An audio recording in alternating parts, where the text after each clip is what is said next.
My name is Jesse Braxton. I was a victim of a plane crash, and until my death, was stranded on an island left to fend for myself.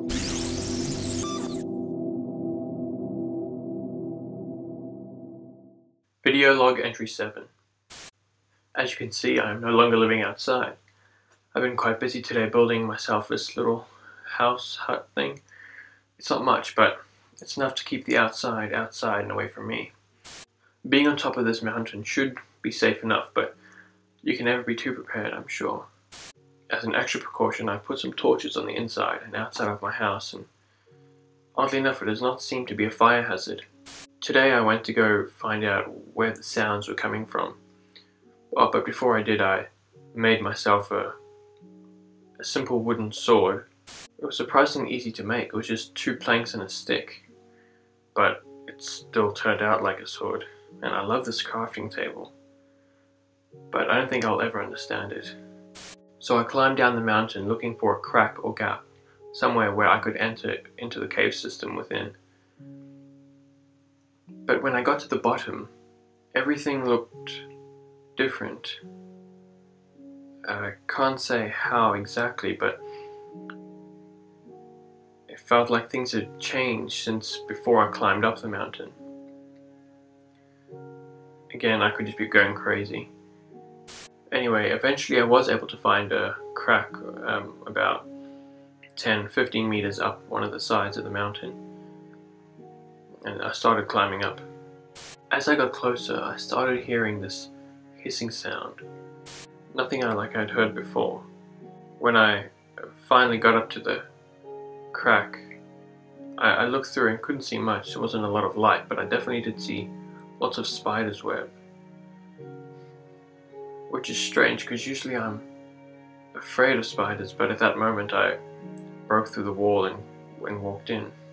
It's like I forgot that I was afraid. There was more web than I thought, and started swinging my sword around to clear up the area. And I kept some of the web. Being thicker than normal, it could become quite useful. But let's hope that this string was worth me naively putting my life at risk, because right after that, I heard what could only be giant spiders race towards me. I wasn't able to climb down the mountain fast enough, so I had to turn and face the beast.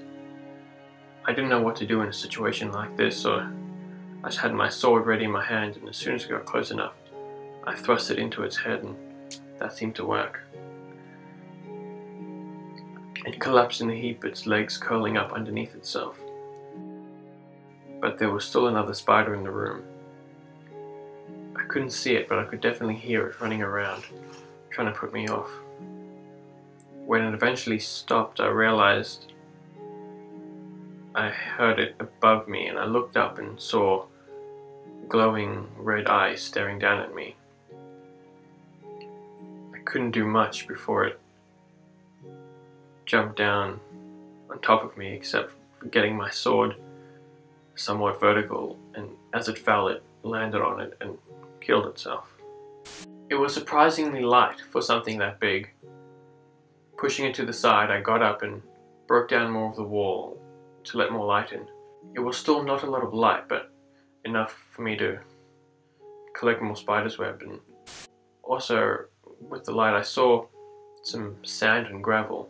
I brought it back up here and I put the sand into my furnace, which was hot enough to turn into glass, as you can see. And the gravel, when I look through it, I sometimes find pieces of flint. I'm sure I'll find a use for that. Just before I go, I realized I should tell you, with all the string that I found, I was able to make a bed. I don't know how string plus wood equals bed, but hey, I'm not going to argue. This place is crazy enough. So that's basically what I did today. Tomorrow I'll go back with torches, of course, and hopefully discover a lot more. But until then, Braxton out.